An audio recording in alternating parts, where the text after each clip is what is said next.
Eu acho que é legal a gente explicar um pouco do projeto e começando bem do último que a gente fez, que foi o Student. E tudo que eu vou falar aqui é um acúmulo de acertos e erros que nós tivemos de lá. Muitas coisas deram errada e muitas deram certo. Então, o que deu certo a gente repetiu aqui, refez aqui e até melhoramos algumas coisas. E o que deu errado a gente não descontinuou. E o que a gente viu, assim, primeiro, que a USP são 13.700 alunos. É muita gente. E é um dos maiores centros universitários da América Latina, é um acúmulo de estudantes muito grande que nós temos aqui em Ribeirão. E é uma coisa que sempre incomodou a gente, assim, pô, onde que eles moram? De onde eles são? E sempre foi assim uma interrogação muito grande a USP aqui dentro de Ribeirão. E a hora que a gente começou a levantar números, nós contratamos a FEA, através da FEA Júnior, fez um trabalho muito legal para a gente, de levantamento de mercado e pesquisa de mercado, e a gente começou a levantar e viu de onde eles são, onde eles moravam, e fizeram uma entrevista com 700 alunos da USP, numa amostragem, aquela história de pesquisa, né, com relevância acima de tantos por cento, e a gente viu que eles moravam no centro, que nós estamos, quem não é de Ribeirão não vai saber, mas quem é de Ribeirão sabe que é um absurdo, porque está aos 6 quilômetros dessa avenida aqui para baixo.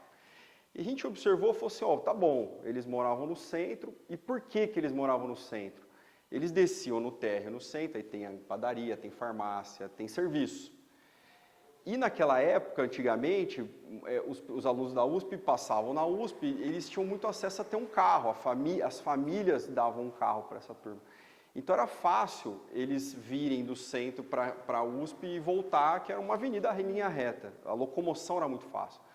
E a hora que a gente viu que o modelo de carro não é mais um modelo que essa geração agora está querendo, a gente vê muita gente de Uber, viu que essa moçada não está mais querendo andar de carro, a gente viu que eles precisam estar perto, né? Então, ainda que lá atrás você não tivesse condição de ter um carro, você tinha mais, uma sala de 40, tinha mais 39 que tinham. Então eles tinham muito ponto de encontro. Então tem uns marcos no centro que é o ponto de encontro, que vai todo mundo para a USP, ia todo mundo de carona e voltava. A partir do momento que essa geração não quer mais ter carta, não é que eles não querem ter carro, eles não querem mais ter carta. Mudou o conceito. E aí, a partir do momento disso, a gente viu que eles precisam estar próximos. E nisso, a gente fez esse outro prédio, que foi o Student House, que quando a gente fez, confesso que foi um baita teste, a gente via que aqui tinha pouquíssimos prédios, tinha só o Cappuccino, que era um sucesso, e mais nada, assim, de outros prédios relevantes. E a gente falou assim, pô, será que vai dar certo? E a gente ficou naquela ansiedade.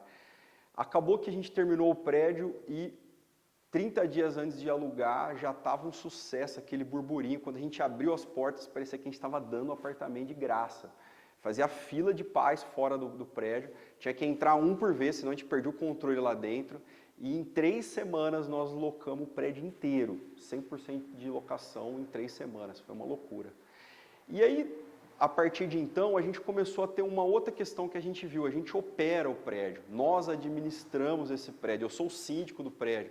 Então, nós estamos lá todos os dias vendo quais são as aflições desses alunos, as aflições dos pais principalmente. Hoje a gente notou que os pais têm um fator muito decisivo onde os filhos foram morar. Na época minha e dos meus irmãos, mandava o dinheiro e falava, ó, mora aí, liga a cada 15 dias, era telefone, né? E estamos muito velhos, senhor. Tá. E a gente viu que essa moçada mudou muito. E aí, a partir desse momento que a gente começou a ter contato com esses pais e ver quem são e ver a operação do prédio, enriqueceu muito a nossa operação. E principalmente para a gente chegar onde a gente está aqui hoje nesse novo empreendimento. A gente aprendeu justamente com quem está usando o prédio. Várias coisas que a gente notou. Uma das coisas legais que a gente viu é que assim, os pais têm muito pouco tempo. Eles precisam vir, alugar e voltar para onde eles estão, para a rotina deles de trabalho. Então, o lance da gente ter os apartamentos já mais mobiliados, estar aquilo mais pronto, isso fez toda a diferença. Uma outra coisa legal que a gente fez, a gente contratou uma mãe, que é uma pessoa que tem filho nessa idade, que é uma mãe. Qual a função dela? Ela fica lá em horário comercial, fora disso, em plantão com o celular, e ela cuida de absolutamente tudo. Unha encravada, brigou com o namorado, carteirinha de vacina vencida, tudo ela briga. Ah, o menino bateu o carro, ela cuida. Sabe assim, é uma pessoa que está aqui para cuidar de completamente tudo da vida dessas crianças, desses adolescentes. E do mesmo jeito que tem a mãe, a gente colocou o pai, que é um zelador, que ele cuida inclusive dentro dos apartamentos. Então a sua lâmpada vai queimar, não é se, é quando vai queimar. A sua resistência de chuveiro, nesse frio que fez agora, queimou umas 2, 3 ontem. Ele já tem uma cesta, uma sacola de resistência, ele já vai lá e já troca. Isso tudo já é incluso no condomínio. Então, você imagina que antigamente queimava uma lâmpada, ficava 1 ano lá a lâmpada queimada, mas se fosse uma lâmpada importante, você tinha que ir lá chamar um prestador de serviço, ou o pai ir atrás de um prestador, ou o pai vir aqui trocar essa lâmpada. Hoje não precisa mais, já tem uma pessoa de confiança no prédio que ele vai lá e já faz essas pequenas manutenções. Com isso, uma coisa legal, um efeito legal que a gente viu é que a manutenção interna de dentro dos apartamentos ficou muito mais fácil de ser tocada. A gente, ao longo dos anos, começou a ter alguns apartamentos de locação e começamos a ver que é um trabalho desgramado da gente conseguir fazer essa operação disso. O inquilino vai lá, a torneira começa a pingar, começa a estragar o armário, aquele armário começa a destruir, até que ele liga para o dono do apartamento, que liga para a imobiliária, que acha alguém para ir fazer esse reparo, passou 2 semanas, o armário destruiu. Como a gente tem essa estrutura de manutenção interna dentro do apartamento, que já está inclusa no condomínio, a gente viu que a gente minimizou muitos problemas na hora da relação do inquilino com o dono da unidade, com a imobiliária. Chegam pouquíssimos problemas para as imobiliárias e menos ainda para os donos dos apartamentos, porque tudo já é resolvido ali na administração do prédio. Eu vejo que o grande legal e a grande diferença que a gente fez dos outros empreendimentos é essa operação do prédio. Nós estamos lá e a gente vai continuar lá nessa operação do prédio para deixar aquilo sempre funcionando e tal. Uma outra coisa legal que a gente fez que assim, a gente viu que ninguém quer ter mais TV a cabo, ninguém quer ter antena de TV, eles precisam de ter internet. E a gente fibrou o prédio inteiro com fibra ótica e chamamos uma empresa muito legal que colocou 190 pontos de fibra ótica, um para cada apartamento, não é nada splitado, é um ponto de link dedicado, um para cada um. E nós temos uma internet maravilhosa, de extrema qualidade no Student e com custo muito baixo, porque a gente fechou ela via condomínio. Então, o condomínio inteiro foi lá e fechou 190 pontos de internet. Para a empresa que contratou, falou, pô, foi ótimo, porque ele não tem inadimplência, é o condomínio que toca, ele não tem problema nenhum, não tem liga e desliga, ele não tem esse tipo de serviço, é só estar lá sempre ter. E para o inquilino ficou muito legal, porque assim, o pai vem, aluga com a gente e fala assim, ah, Jorge, onde que eu ligo, cadê o modem? Para quem devolver modem? Não tem, já está tudo funcionando. E a internet já vem pelo condomínio, estando usando ou não, já está lá. Então, isso também foi uma outra coisa que a gente colocou no condomínio. Então, nós temos a mãe do prédio, o pai do prédio, a internet, a água também, a gente viu que faz muito sentido deixar a água junto no condomínio, então já está lá. Portaria 24 horas também, que precisa ter. Os prédios já estão preparados para a portaria virtual, mas a gente viu ainda que os pais querem ter uma pessoa lá, eles querem ver essa pessoa lá. É uma geração do delivery, chegam 40 pacotes por dia no Student. Então, assim, é muito entre e sai de pacote, precisa ter uma portaria ativa lá. Então, com tudo isso, a gente conseguiu ter ainda com tudo isso, a gente conseguiu ter um custo de condomínio muito otimizado. Hoje o condomínio está em R$240, incluso tudo isso que eu falei. Então, como os nossos custos estão muito otimizados, como é que a gente conseguiu isso? Tocando lá, estando todo dia, gerindo igual a gente gera uma empresa, a gente viu que sobra mais aluguel no bolso do investidor. Porque os pais, eles pagam uma soma, aluguel, mais internet, mais condomínio, não importa se é aluguel, se é condomínio, é o mesmo bolso que sai o dinheiro. E aí, nesse sentido, como os nossos custos estão baratos, sobra mais aluguel para o investidor. Então, hoje a gente tem uma das maiores rentabilidades aqui da Avenida, se não for a maior, por conta disso. Nós temos custos otimizados e uma operação funcionando. A gente via que as empresas, as construtoras de modo geral, e a gente também fez muito isso no passado, construiu um prédio e aí entregava um livrinho para um síndico e falava, ó, toma aí, você que se vira e você toca. E aí o síndico não está nem aí, às vezes o síndico, principalmente num prédio de investidor, se for um prédio de moradia, até que o cara mora lá, ele quer o bem, o condomínio consegue perseverar. Mas um negócio de renda, nós temos o cappuccino aqui para provar isso, acaba ficando mais destruído, não tem a manutenção tão em dia, a coisa não consegue seguir por um caminho do jeito que tem que ser. Então, o que a gente fez? A gente fez um hardware, fazendo uma analogia com o mercado de computador, que tem lá a placa-mãe, tem tudo, um hardware. Só que não tinha um software rodando. Então, assim, o nosso prédio hoje, ele já vem com Windows, já vem com modo operante lá dentro, que é o jeito que esse prédio vai funcionar. E a gente viu que isso tem um sucesso enorme. A hora que você faz o hardware, a construtora que projetou aquilo, o projetista, o cara que construiu, o eletricista que fez aquilo, depois tem toda essa estrutura para operar o prédio, é muito mais fácil. Todas as manutenções ficam mais fáceis e mais baratas. E isso, para a construtora, tem um fator muito legal que é uma aprendizagem muito forte. Uma construtora, a gente mesmo antigamente, não conseguiria ter tido esse feedback de 190 moradores se você não estivesse lá todos os dias e vendo o que deu certo, o que deu errado. Né? Enfim, então, tudo que a gente fez lá, disso tudo que eu falei, nós chegamos aqui no Coviver, que filho é sempre teu filho é sempre o mais bonito, né? Então você fica querendo falar, não, é o melhor que tem e tal, mas assim, gente, é uma coisa que a gente é aficionado por projetos, nós somos obstinados por isso aqui. A nossa empresa, a gente toca uma obra por vez, toda a mão de obra nossa é 100% registrada, a gente quase não tem empreiteiro, a gente só tem empreiteiro quando dá, quando não tem coisa que não dá. Então, gesso liso, alguma coisa muito específica que não tem jeito, aí tem empreiteiro, mas o resto é todo registrado, carpintaria, armador, pedreiros, são todos mão de obras nossas. Então, é um trabalho que de dia a dia, um dia depois do outro, das 7 às 17, estamos aqui, almoçamos aqui e aí vai um dia depois do outro fazendo o prédio acontecer. O que a gente viu nisso? O Coviver, nós estamos com um projeto que foi testado. O Student, nós temos 3 plantas lá diferentes. Uma planta que é uma kitnet, que é uma menorzinha, que depois a gente pode até ver. Uma segunda planta que tem um quarto separado e uma terceira planta que é maiorzona, tem varanda e tal. Como a gente pôde testar as 3 plantas lá, nós vimos que essa daqui é a carro-chefe. Então, falando do prédio, do apartamento, as 3 plantas que nós temos lá no estudo, a gente deu muito... a gente conseguiu testar elas, muito bem testadas, né? A gente já tem anos de operação aí do prédio, então a gente viu o que deu certo e o que deu errado. Essa planta aqui, que a gente projetou aqui para o Coviver, sem dúvida é o carro-chefe. O que nós fizemos? Primeira coisa, vocês vão ver depois na planta que a gente puder ir lá no Student, que a gente tinha colocado a pia, mais fazendo aqueles open concept, aquele conceito aberto, que ficou muito legal. Só que a gente teve um problema que não deu para colocar o ponto de filtro, por exemplo. Ficou uma mangueira pendurada, não ficou legal.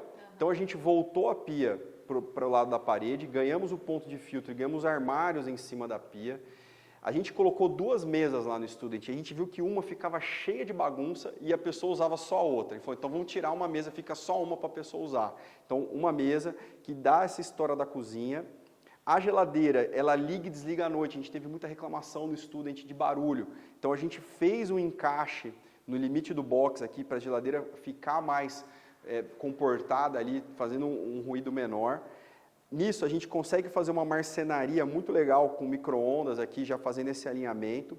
A sala, que é uma salinha que dá para colocar também um sofá-cama, às vezes o pai vem, ele quer ter um espaço maior, às vezes dorme alguém e tal. Fizemos uma varandinha, que apesar deles não gostarem de varanda, ninguém fuma mais, ninguém tem pets quase. Então, apesar de não precisar ter uma varanda, a gente viu que a necessidade de ter um ar-condicionado split.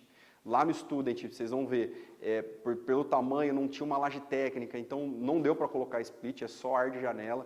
E eu era vendedor de ar-condicionado na época, eu chegava os alunos para alugar, o pai, adorei, mas não dá para trocar? Eu falei, não, esse ar é bom, ele tem controle, é uma evolução do ar de janela. Mas mesmo assim, eles querem o split. Então a gente fez uma varanda, principalmente para conseguir botar os splits. O quarto, que é o mesmo padrão de quarto que a gente seguiu lá, é cama de casal, a gente viu que isso já é um acerto. O armário também, seguimos do jeito que é lá. O banheiro nós aumentamos um pouco, principalmente a pia.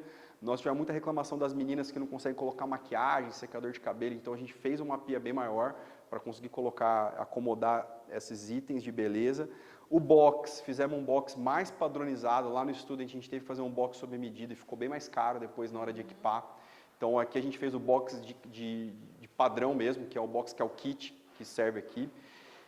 E chegamos nessa planta que a gente julga perfeita, óbvio que não é perfeita, mas a gente julga ela que é a planta que mais vai adequar para o que a gente viu dessa moçada hoje em dia. Com quantos metros? Chegamos numa planta de 26 metros quadrados. Eu arrisco dizer que é o único prédio em Ribeirão que é 26,000000. O meu irmão que faz os projetos, eu falei, ó, não é um quadrado, né, lado vezes lado, faz a conta inversa para não dar o número quebrado, então é 26,0. E Ribeirão tem uma legislação muito limitante para apartamentos compactos. Então você tem apartamentos, áreas mínimas de tudo quanto é coisa. Então isso aqui foi uma mágica muito legal que a gente conseguiu fazer. Para chegar nessa planta, a gente fez centenas de plantas para chegar nessa e rasgava e via. A gente brinca aqui que é melhor serrar no papel, que custa centavos uma folha, do que serrar no projeto. Então nós somos aficionados para chegar num produto ideal. E com isso aqui a gente criou o prédio. Então, a partir da planta perfeita, a gente fez o resto do prédio com os conceitos que a gente viu que faltou lá do outro.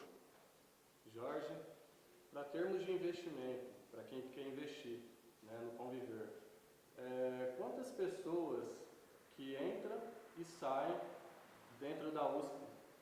Boa pergunta. A gente viu aqui o seguinte, a USP são 13.700 alunos.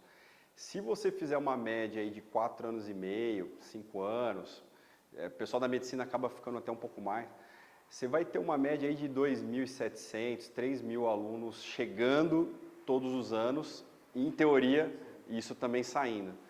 E a hora que a gente viu isso, a gente viu que primeiro, a mobilidade deles saírem do centro e virem para cá, é muito fácil, porque estamos falando de 3.000 novos alunos chegando todo mundo, só a gente fazer uma pequena direcionamento de marketing, vem todos para cá. Estamos na avenida, os alunos acabam vindo até a gente muito antes do que eles irem até numa imobiliária, então eles já vêm aqui para a avenida, já vêm procurando e tal.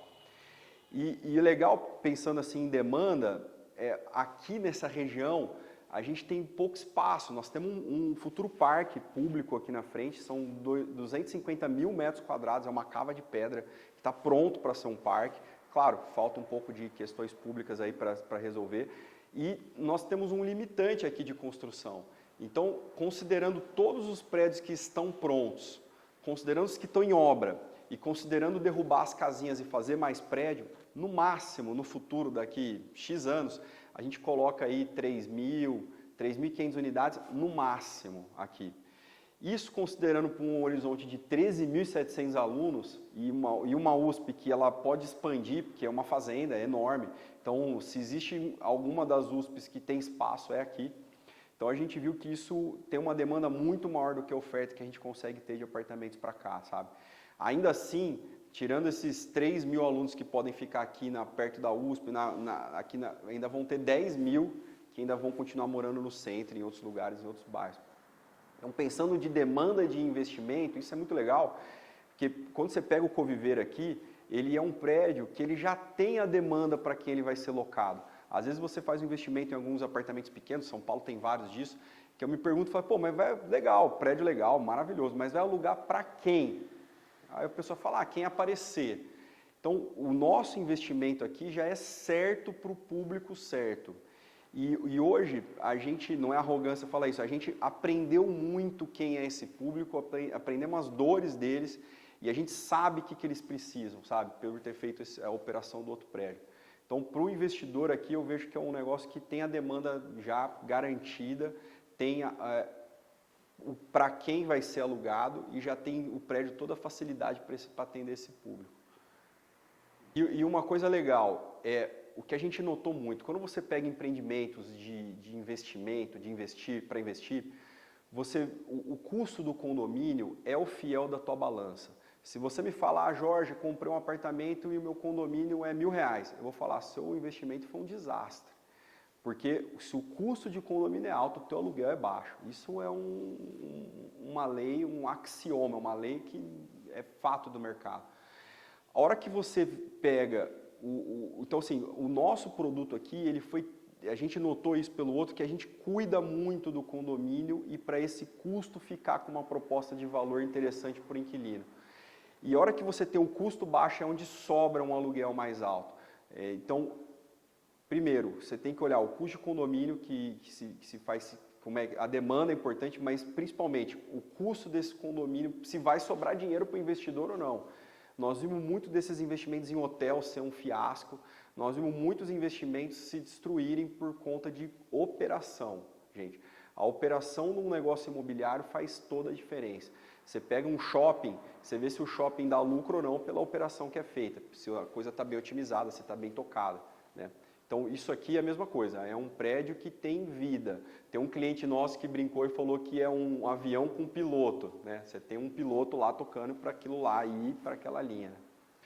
Um negócio muito legal que a gente observou aqui, falando mais nessa parte de investimentos, David, quando o prédio fica pronto ou quase pronto, hoje ainda faltam 39 meses para a gente entregar o prédio. A gente vai entregar em dezembro de 26. Então, quando o prédio está quase pronto, os pais dos alunos vêm igual uma enxurrada para querer comprar essa unidade. A gente observou que os alunos da USP vêm de uma família que tem posses, né, a maioria, e eles vêm, em vez de eles pagarem aluguel para alguém, muitos chegam para mim e falam: Jorge, eu não pago aluguel para ninguém, eu recebo aluguel, eu quero comprar. Porque ele faz a conta, aquele aluguel, às vezes o tanto tempo que a menina vai ficar aqui, ele fala: pô, eu posso pagar um pouco mais caro no meu apartamento, nesse apartamento, que eu vou ter, depois eu vendo, ou depois ele continua como uma renda de locação, mas é um investimento. Como a demanda de compra disso daqui, ela é muito cronometrada, ela vem só no finalzinho, desregula a oferta. E a gente tem um dos maiores ágios que a gente presenciou do mercado de Ribeirão, foi no outro prédio, no Student. Do preço da planta para o preço de venda lá na frente para os pais, foi um ágio muito grande, muitos investidores ganharam com essa valorização. Se é que existe uma valorização no mercado imobiliário na planta, aqui nós notamos que tem uma demanda muito cronometrada que desequilibra isso, que faz dar esse ágio. Jorge, fala pra gente, qual vai ser o maior atrativo desse projeto? Por que você garante que os alunos vão querer estar aqui? Ótima pergunta, Sil. O que a gente viu? Hoje, o grosso dos estudantes, eles ainda estão no centro. E não tem unidades prontas aqui para eles irem para cá, que a gente já começou um processo de trazer eles para cá. E muitos dos que a gente perguntava, falava assim: eu não vou para lá, porque, na pesquisa que a gente fez na FE, eu não vou para lá porque não tem comércio, não tem serviço, não tem academia, não tem nada. E aí falou assim: pô, tá fácil. Ligamos para os nossos amigos aqui de Ribeirão, falou: monta um comércio lá. E o cara falava pra gente: não, vou montar um comércio lá, não tem ninguém morando. Aí ficou naquela: não tem ninguém morando, não tem comércio. Não tem comércio porque não tem ninguém morando. Quem veio primeiro? E a gente rompeu esse ciclo, trazendo um conceito que em São Paulo tem muito, que é a fachada viva. Então, nos térreos dos prédios, a gente deixa uns espaços, que é uma área nossa, que a gente controla essa área. Não é uma área do prédio, e não é uma área que a gente vende, a gente não doa, a gente atrai um cara bom para vir para lá, uma âncora. O Student já fizemos isso, trouxemos uma rede de academias super bacana daqui, que é a Pacer, e está dando super certo lá, e a gente viu que a Pacer lá está bombando, então eles já estão querendo vir para cá. Então aqui nós vamos fazer uma das maiores Pacers da rede deles, porque a gente viu que lá bombou, tem gente se trombando lá, que a gente viu que faz muito sentido. E como a gente viu que isso é um fator super importante para o prédio ficar legal, o térreo daqui, a frente para a avenida, nós temos 60 metros de frente, a gente colocou vários atrativos já trazendo esse pessoal para cá. Então, já temos fechado a Pacer, já temos fechado uma rede de lavanderias, já temos vários já fechados e alguns a gente vai fechar até o final, para trazer essa comodidade para o pessoal aqui para frente da avenida. Então, tanto os outros prédios vão poder consumir aqui, como o próprio prédio também vai consumir aqui. Então, é um comércio que vai estar sempre vivo, ainda que aqui ainda tenha pouca gente morando. Então, ele consegue já sair com ele vivo e aí, aos poucos, isso vai se equilibrando e vai vindo. Então, nós já temos fechado um pré-contrato com a farmácia, uma rede de farmácias aqui do lado. A Pacer já está 100% fechado. E nós vamos ter um mercado, esses mercadinhos, tem algumas franquias de mercado que já estão começando a sondar a gente aqui. Então, eu vejo assim, coisas básicas que as pessoas precisam para morar, para viver, esses estudantes precisam para morar, para viver, eles vão encontrar aqui no térreo. E isso é único, né? Você vai ser um empreendimento que só vai ser ele com estudo. Porque a partir do momento que você traz uma Pacer desse tamanho aqui, não cabe outra em outro prédio e assim por diante. Mas a ideia é essa, a gente devagarzinho ir trazendo esses comércios para cá, e de um jeito até artificial, porque a gente força o cara a vir, a gente faz isenção de aluguel, a gente faz uma coisa melhor para o cara estar aqui com a gente. E aí devagarzinho vai vindo gente mais morar para cá, e vem mais gente, vem mais comércio, e aí a gente acredita que a coisa desenrola por aí, né? Ô Jorge, agora aquela perguntinha que não quer calar. Qual é a segurança para o investidor que vai investir no seu projeto de que ele vai receber esse projeto dentro do prazo? Ah, legal. Ótima pergunta, é uma pergunta que a gente sempre responde, porque quem constrói imóvel na planta está construindo um sonho, uma possibilidade futura, e a gente sabe que o Brasil acontecem muitas coisas no meio do caminho, e assim, hoje a nossa empresa com 13 anos de história, aí, a gente já passou por muitas coisas, muitas crises, muitas trocas de governo, e a gente vê que o Brasil tem uma resiliência muito forte, a coisa vai andando, e se você faz a coisa com muito cuidado, devagarzinho, ela dá certo. A principal questão hoje de imóvel na planta, e não é só o nosso, qualquer imóvel na planta no Brasil hoje, é você ver se o empreendimento está enquadrado no patrimônio de afetação. O patrimônio de afetação é o que dá a maior segurança jurídica contábil que existe para um imóvel na planta. Empreendimentos que não estão enquadrados, e é opcional, você escolhe você enquadrar seu empreendimento no patrimônio ou não. Empreendimentos não enquadrados, desconfie, porque alguma coisa tem outro caminho, ou a empresa não está muito estruturada para ter. E assim, hoje nós estamos no patrimônio de afetação, o Student já foi nesse modelo, é um modelo que eu brinco com meus irmãos, que é um modelo contábil e jurídico, assim, que é muito forte, muito, travado. E o que é muito bom, porque isso faz as empresas se organizarem mais. A gente hoje tem os melhores contadores da cidade, pode ter contador igual, mas melhor impossível.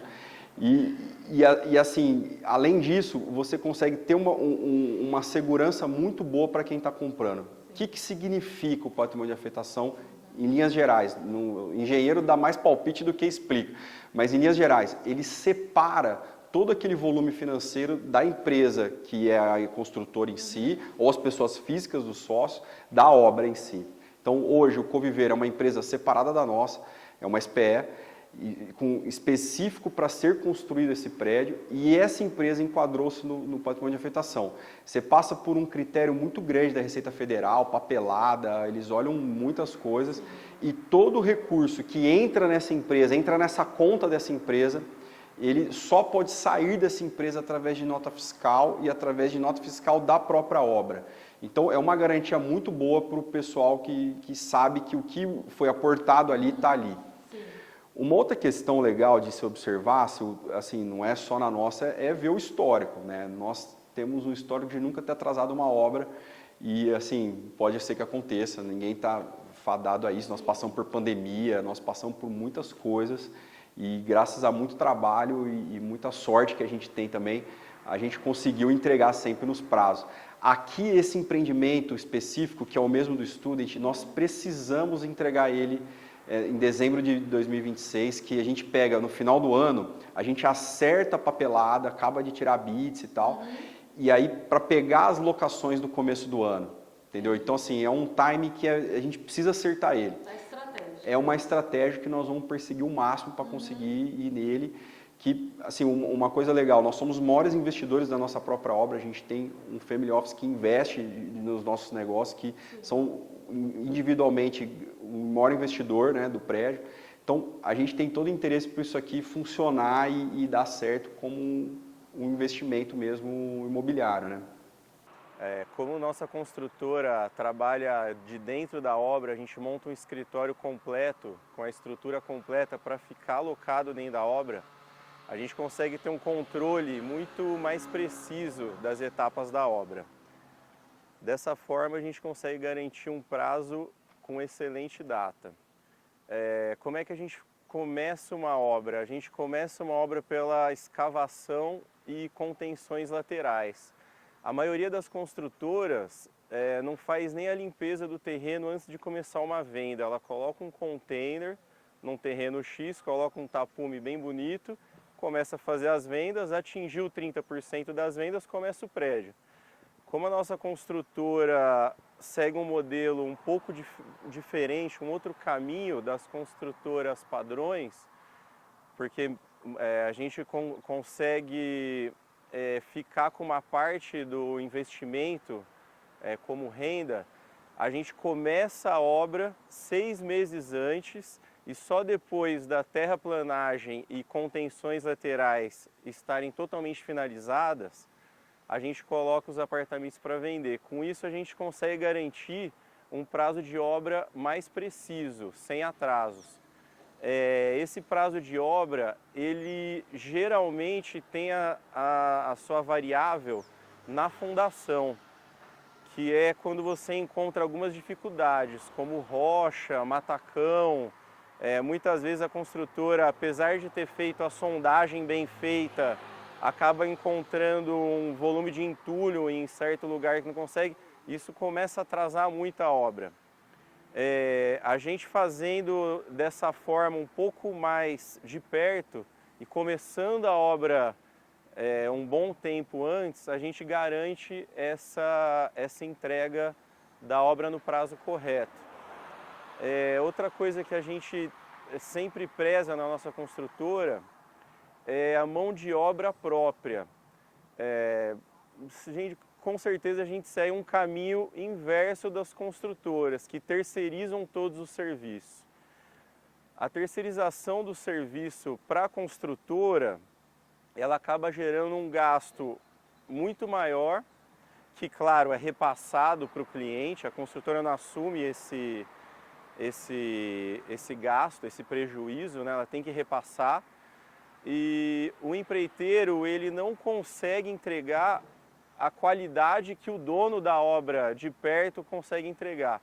Então, é muito difícil você ver uma construtora no estado de São Paulo fazendo a parte elétrica e hidráulica da obra, por exemplo. Essa parte, que é uma parte muito específica, a gente assume essa parte, então a gente consegue garantir uma qualidade perfeita do serviço.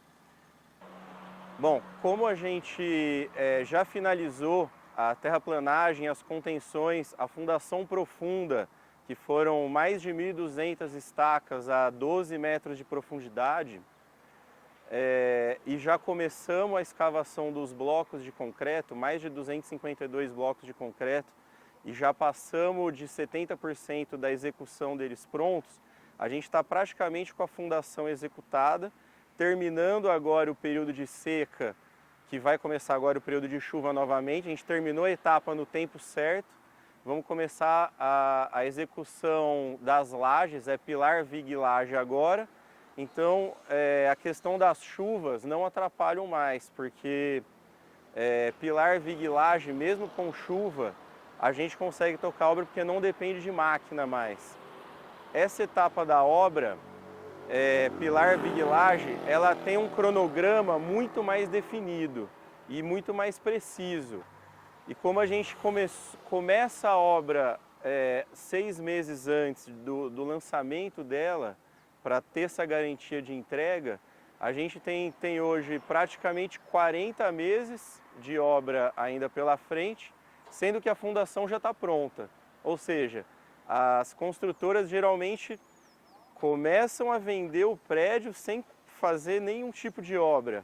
Então, quando ela termina a fundação, que o prazo geralmente da obra, que casa com o prazo do banco, do financiamento bancário, é um prazo de 2 anos. Então, a construtora demora 6 meses, no mínimo 6 meses, para acabar toda a fundação, escavação e fundação do prédio.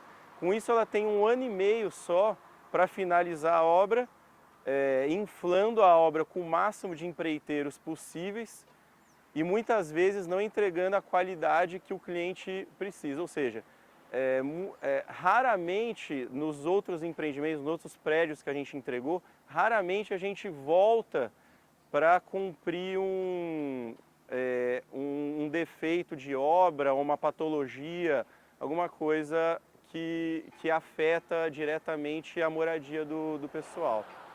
Então a gente é bem convicto nessa parte e bem responsável nessa parte de que a gente tem que entregar a hora no período certo. Que nosso negócio é diretamente proporcional à entrega da obra casando com os alunos chegando e já fazendo a alocação para os investidores. Então não deixa de ser um investimento seguro para quem está pensando em investir, é o melhor investimento. André, quero te fazer uma pergunta que isso traz muita segurança para os futuros investidores. Quanto tempo para entregar o Conviver? O Conviver é uma obra que a gente planejou ela para 4 anos, mas como a gente começa a obra um tempo antes, a gente consegue otimizar os serviços. Então a gente fez 6 meses de obra antes mesmo de fazer o lançamento.